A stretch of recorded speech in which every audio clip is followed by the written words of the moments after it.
Welcome to VLGA Connect. My name is Kerryn Adams and I'm the Chief of the VLGA Connect studio. I hope you enjoy today's Connect episode brought to you by the VLGA, the national broadcaster on all things local government.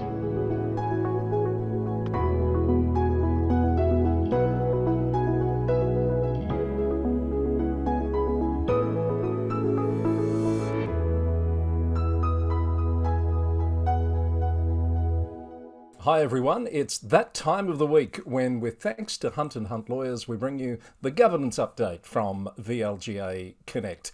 And I'm joined as always by Steve Cooper, the Chief of Staff at the VLGA. Hello Steve. Hello Chris, good to see you. And you, how have you recovered from your budget lockup experience earlier this week? I don't know that anyone can recover from that, Chris. It was a terrific experience to be locked up for, 3 or 4 hours and told you're not allowed to leave until the Treasurer stands up in the House. Then you may go. Was it that long, really? 3 to 4 hours? I think 10:30 to 1:30, yeah. And then you had to arrive a little bit early to hand in your phone and have your nice cup of coffee with almond milk. And with almond milk. And you do describe the experience and the social nature of the experience on our special edition of VLGA Connect, which people can go back and find from Wednesday, where we go into some of the budget specifics from a local government perspective. Yeah, terrific to talk with Kerryn and with you, just to, I guess, get a few highlights out of the budget, Chris. All right, so we won't repeat all of that. There's still some budget reaction coming in from various councils and peak groups as they analyse that, and I'll try and include some more of that in the next edition of the Local Government News Roundup.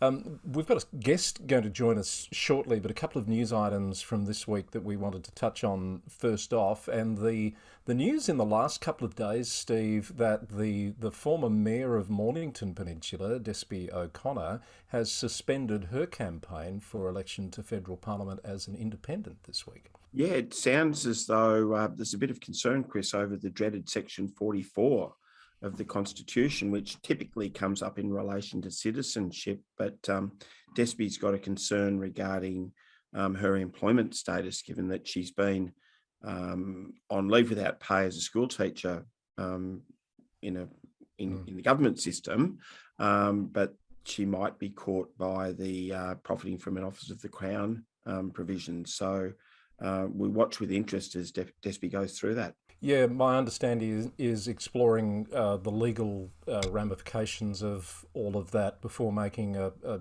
determination on whether the campaign can continue or not at this stage. And there's a case involving the well-known Phil Cleary that apparently is some sort of precedent there, Chris. So we'll watch that with interest. The other bit of news that came out last Friday night was the announcement of 80 additions to the top 50 public sector women honour roll, if you like. And a strong representation from local government, Chris, which was terrific in both the established and emerging leader categories. Yes, we want to congratulate, now you'll know which categories these belong to. I didn't make that note, Steve. Marty Cuthbert at the City of Casey. Okay, well, Marty is one of the emerging leaders. Would you like me to go through them, Chris? So, yes, please. Yes, Marty Cuthbert from Casey. Tammy Smith, the newly appointed Chief Executive Officer at IBAC. And that award was determined before Tammy had that role. Blaga Nabovsky, who we know well, the Executive Manager of Governance and Comms at Nillumbik Shire, and also Stacey Williams, the Director of Community Wellbeing at Gannawarra Shire. So they were the emerging leaders. And in the other category? In the other category, we had Kerryn Adams, Chief Executive at South Gippsland Shire Council. I'm going to come back to Kerryn in a minute. Okay, well done, Kerryn. Stand by.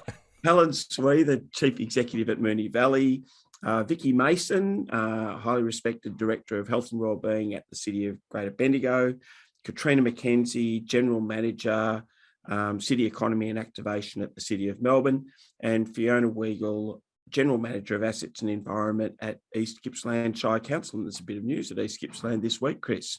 There is. We'll come back to that, but congratulations to those very deserving recipients of the top Public Sector Women Award. It's a real alumni that's building now, Steve. Absolutely. And I think, Chris, there was a lot of really shared joy in terms of the recognition that had been provided. I think also the fact that women working in rural settings were being recognised for terrific work. And I don't want to detract from the seriousness at all, because I think all of these were exceptionally well deserved. But I think a special nod for Kerryn Adams for the best shoes of the night. And if you don't believe me, go back and look. I did not notice, so I'm going to have to go and find that photo now. Thank you for pointing that out. Oh, they are fantastic. Congratulations to all of those deserving recipients. I understand the reason there was an additional number this year was in recognition of the challenging times that everyone's been through, but that these women have showed exceptional leadership during the COVID and post-pandemic period. Isn't that I shouldn't say post-pandemic because it's still here, isn't it? Still going, but yeah, isn't it a time where leadership comes to the fore, Chris? Absolutely. All right. Perhaps one other quick story before we bring our guest in. I've noticed, because we're in the middle of a federal election campaign, this ongoing issue of election signage keeps coming up. It's popped up in Ballarat this week, Steve. Who would have seen it happen, Chris, that there's a bit of a kerfuffle in the Ballarat Courier about the fact that candidates from a particular entity have been hanging their signs on council assets. And I thought terrific response from Evan King at the Ballarat City Council, who basically said, put your signs on our assets and we'll just take them down and confiscate them, which is, I think, quite good. And I thought the other thing was, Chris, that when the candidate was contacted, who would have thought that they said, oh, maybe my volunteers are getting a bit too enthusiastic? Yes, I take that seriously. I haven't heard that one before. And, they also did that. What's Power Corps got to do with it? Were they not asked for a comment for some reason? Actually, I don't recall the detail, Chris, but I know there is a particular concern about people hanging signs off power poles, which is, of course, the issue for the Poles and Wires company, not so much for the council. And there's some great concern that people shouldn't be putting their signs on power poles, because if they nail or screw the signs onto timber poles, that over time will affect the integrity of the pole. And the power companies get very excited about that because of the public risk. I thought you just wanted an opportunity to say that Power Corps said there had been a surge in signage. But thanks for that. That's very relevant. I missed that completely. But actually, reading the article, I thought the fact that Power Corps said that in their quote was just terrific work. Yes, you'd forgotten already, hadn't you? All right. So much happening, Chris. Now, council CEOs will have received an email in recent days pointing to a survey that IBAC is looking for local government staff to complete about perceptions of corruption in the public sector, not just in local government, but more broadly. But obviously, you need local government people to provide perspective from local government. And we have a guest joining us to talk more about that now. Dr. Kerryn Adams is the Principal Project Officer for Corruption Prevention at IBAC and joins us now. Hello, Kerryn. Hi, Chris. Hi, Steve. Thanks for having me today. Thank you for joining us. Now, I know you and Steve have had some conversations about this piece of research that you're doing, and I reckon Steve's got about 20 questions for you. Steve. It's not a 20-question quiz, Chris, but thanks for that. And Kerryn, good to see you today. Can you tell us a little bit about the background to this survey that's been circulated to councils this week? Sure. So this is a research project that IBAC's undertaking as part of our corruption prevention strategy. So it's a project where we're looking at the perceptions of corruption and police misconduct in Victoria. So as part of that, we're undertaking an online survey with local government as well as a number of other stakeholder groups. So that includes state government employees, members of Victoria Police, members of the Victorian community, as well as business suppliers who intersect with the Victorian public sector. So the purpose of the survey is to help explore perceptions of corruption and police misconduct across the state. We'll be undertaking asking a range of different questions on topics like understanding of corruption and misconduct, perceptions around the prevalence of different forms of corruption and misconduct in the workplace, perceptions about IBAC as well, and understanding and awareness of us as an agency. And also another really important part of the survey is looking at attitudes and perceived barriers to reporting corruption and misconduct. So this is a survey that we've done in the past, most recently in 2019 with local government. But one of the key differences this time around is we've opened the survey up to include all Victorian councils. So we're really keen to get a really good participation rate across all Victorian councils over the next month. That's terrific. Kerryn, Now, I understand emails have gone out to, is it the CEOs, and who are you hoping to have complete those surveys? Yeah, that's right, Steve. So we've sent correspondence to all council CEOs about the project and with a link to the survey for them to promote to their staff. So hopefully communication has come out from councils or communication teams within each local government area. If you've not received that, I'd really encourage you to follow up with your council's CEO office about that, or you can contact myself or IBAC about that. The survey is focused on local government employees. So we're really hoping to get a good mix of staff from the depot, community services, people working in areas of planning or corporate services. It's not open to councillors. We'll be looking to do a separate project with councillors in the future, but it is open to any employee working in local government across Victoria, whether that be metro or regional areas as well. So all employees right across the council. People will ask, Kerryn, can we talk about the anonymity provisions in this survey? Absolutely. So this is a really important question, and I'm glad you've asked this one. So firstly, the survey is completely voluntary. And it is anonymous. So we won't be asking for any personal identifying information from participants, no names. We also don't ask what council you work for. So there's no way of us linking the findings or the data that's reported by an individual back to an individual person or back to an individual council. So it is anonymous people can have confidence around providing that data to us. Presumably that's an online survey, Kerryn. How long would you expect it would take the average completer to complete? That's right. It is an online survey. We anticipate it would take around 10 minutes or so to complete. Okay, terrific. Now, you talked before about sort of the composition of the survey. How would you envisage the outcomes will be used both internally and indeed published externally? So as I said, the surveys is part of our corruption prevention project. For a big part of it for us is about raising awareness about what people perceive to be the issues across local government and different sectors when it comes to corruption and misconduct. We will be publishing sector-specific reports on the findings in the second half of this year. So that will include a specific report on local government.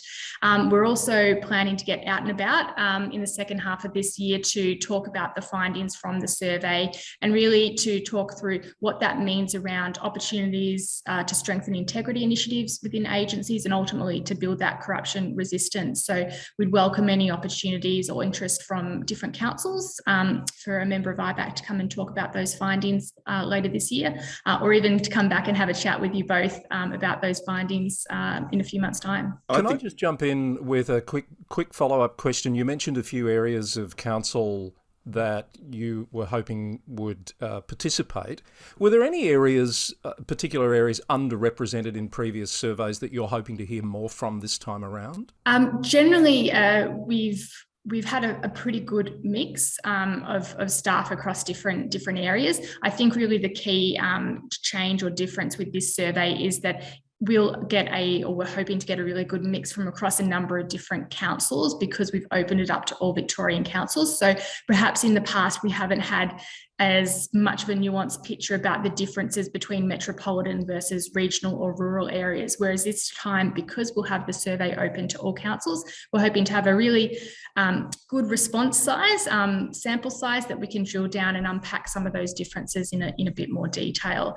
Probably one of the other differences that, with some of the questions that we'll be asking, we'll be able to look at differences by length of service within the public sector, as well as whether people are working in managerial positions.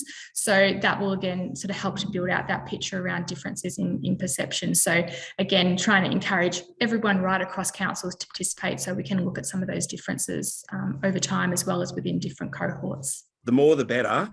Chris, I just have one more question for Kerryn, and that's what's the deadline for completion, Kerryn?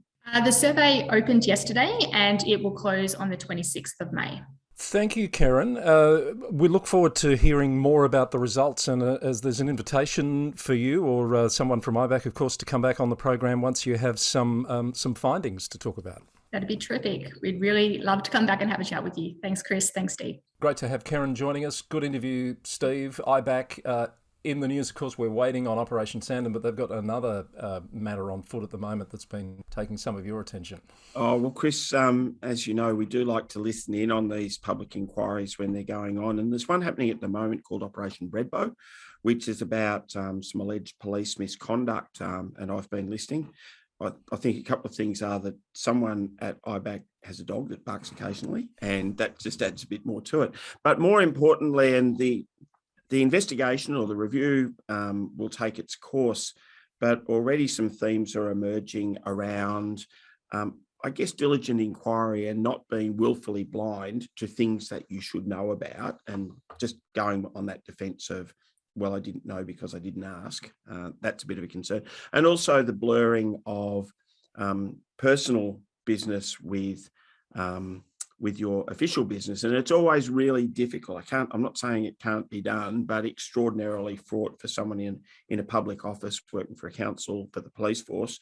Need to be really careful if you're running your own entity. Absolutely. And of course, there's an ICAC inquiry going on in Sydney, Operation Tolosa. I haven't had a chance to look at any of that this week, but that's still making news headlines. And of course, integrity generally has been an election issue in terms of whether there should be one at the federal level. So it's very topical, Steve. It is indeed. I think, Chris, it's not an interesting one. And, we don't get political, but I would just make the point along the way through that issues of integrity that are investigated by integrity officers aren't necessarily criminal behaviour, and we should be really careful about the threshold that we aspire to.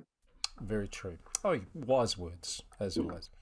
Now, councillors behaving badly is becoming a topic at the moment, and one that's caught the attention nationwide is the town of Cambridge. Steve, did you see this? The Zoom meeting where the councillor got upset because a late item was introduced and hadn't had time to consider it, and then literally started banging the desk, refused to turn his microphone off, started flicking his lights on and off. It was a very childish temper tantrum, basically. It was a throwback to the organisation formerly known as the Handforth Parish Council and Jackie Weaver. But yeah, the mayor really struggled to bring the councillor into order, and it had all the hallmarks of a tantrum, Chris, as you say. It did, and one of those things that brings local government into focus that we could sort of do without. I call them own goals. That council's had 2 councillors resign this year. The most recent one made the statement that it was because of a disappointment in the leadership of the council. We don't know all the facts, of course, but those are the events that have occurred. Closer to home, Frankston Council's been in the news around councillor behaviour. My understanding of this one, Steve, is that there was a recent council meeting that got a bit heated with one of the issues that were being discussed. The mayor asked or reminded councillors of their responsibility to behave appropriately, followed that up, as I understand, with a memo.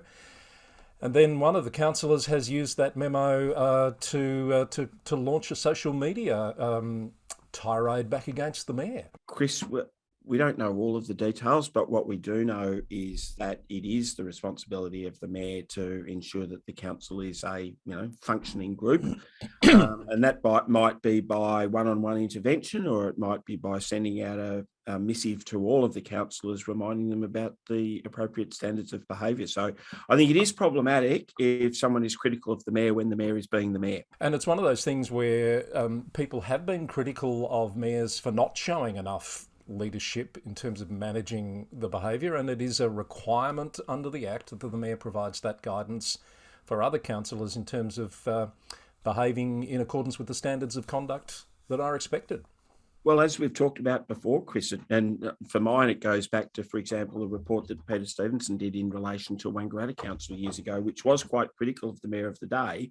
And as a consequence of that, the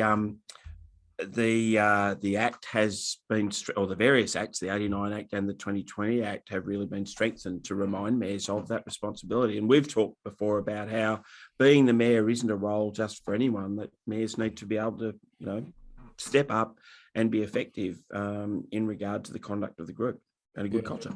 Just in passing, there's an interesting one that's been playing out in South Australia at the District Council of Grant, Steve. I'm not sure if you saw this. This one boggles my mind. We've got, I think, a directly elected mayor, has been elected mayor before, has now been the subject of 2 no-confidence motions and an ombudsman's report that found this mayor had failed to disclose a conflict of interest. But the thing that really does my head in is last November or December, the council passed a no-confidence motion and has banned that mayor from speaking on behalf of the council, meeting with government ministers, attending official events in the formal capacity of the mayor of the council, right through until November when the term expires. How is that a workable situation, I ask? Not really sure, Chris. And a reminder too that, and we did check during the week, that in South Australia they do have directly elected mayors. So when you've got a mayor elected by popular vote who doesn't have the confidence of the councillor group, that's a pretty fraught situation. It is, yes. I wouldn't like to be part of the executive team having to manage the fallout from all of that. No. High Court in Tasmania. Tell me what's happened here, Steve. I haven't read this, but I know it's one that caught your eye. Well, for a quite obscure reason, Chris, there's a matter, and I should actually say our good friends at Hunt and Hunt Lawyers would probably be better at explaining the circumstance here than me, but I'll just have a go at it, and people can make of it what they will. If you know Hobart and walk up the hill up Murray Street from the ferry where you pick up the ferry, from where you pick up the ferry out to Mona, past the Customs House Hotel, on the left is the Parliament building, and there's been a new extension to that, glass in the sort of shape of a ship's bow, quite impressive, but a rather steep hill. The developer contracted to make that building, or to build the building, if you like, the name will be familiar to some, Sitter Corporation. They, in fact, were the proposed developers of the infamous St Kilda Triangle project. There's the local government link. Yeah. Mr. Cawthorne is a disabled gentleman, and his concern with the development is that if you are trying to access the building from the lower level, in fact, you can't. That in fact, you've got to make your way up the hill to access the lifts in the building, and went off to the Anti-Discrimination Tribunal and got a ruling that in fact it was contrary to the federal anti-discrimination legislation. That matter went off to the Supreme Court of Tasmania, which upheld the decision. And guess what, Chris? What, Steve? It found its way to the High Court of Australia. Yes. And here's the thing, the High Court actually came back and said, no, they didn't agree with the decision of the Anti-Discrimination Commission or the Supreme Court of Tasmania, and found in favour of Sitter, the developers. Oh. So we are left with a situation where the disabled person would have to go up the very steep hill to access the building. And so I just thought it was sort of a cautionary tale where ultimately the legal finding isn't in necessarily the public interest, but is, as things go, is the right legal answer. And maybe if we just do good design in the first place, we don't find ourselves in that situation. Yep, good point. All right, thank you for that. We'll pop links to that and those other stories into the show notes. Couple of CEO movement announcements this week. Well, one of them is a CEO going nowhere, and that is Anthony Basford at East Gippsland Shire has been reappointed on a new 5-year contract, which is good to see. Oh, absolutely. And they're doing some terrific work down at East Gippsland. So congratulations to Anthony, to Mayor Councillor Mark Reeves and the councillor group. You're obviously making good progress, and may that continue. So terrific. And the other one, slightly different flavour here, the Campaspe Shire Council has announced this week that it has agreed to an early separation with its Chief Executive Officer, that's Declan Moore. So his contract, I believe, was coming up next year, and he'd indicated that he would not be seeking a second contract. So the council and he have agreed to separate early to allow that process of finding a new CEO to commence sooner rather than later. So all the best to Declan. I don't know Declan. I don't think I've met Declan before, but all the best to the Campaspe Council as well. Absolutely, Chris, and nor me, but a lovely, well-crafted note from the councillors with commentary from Declan, announcing that decision. All right. Anything else from you this week, Steve? No, not at all, Chris. I think we've done a tour around the governance world for this week. We sure have. So thank you. Thank you to our listeners and viewers for continuing to support the governance update, and thank you to Hunt and Hunt Lawyers for continuing to be our sponsor. It's probably nearly time we had them back to talk about some point of legal contention. I'm sure there's something waiting in the wings. Well, we don't want us to continue to comment on that sort of thing, Chris. Quite right.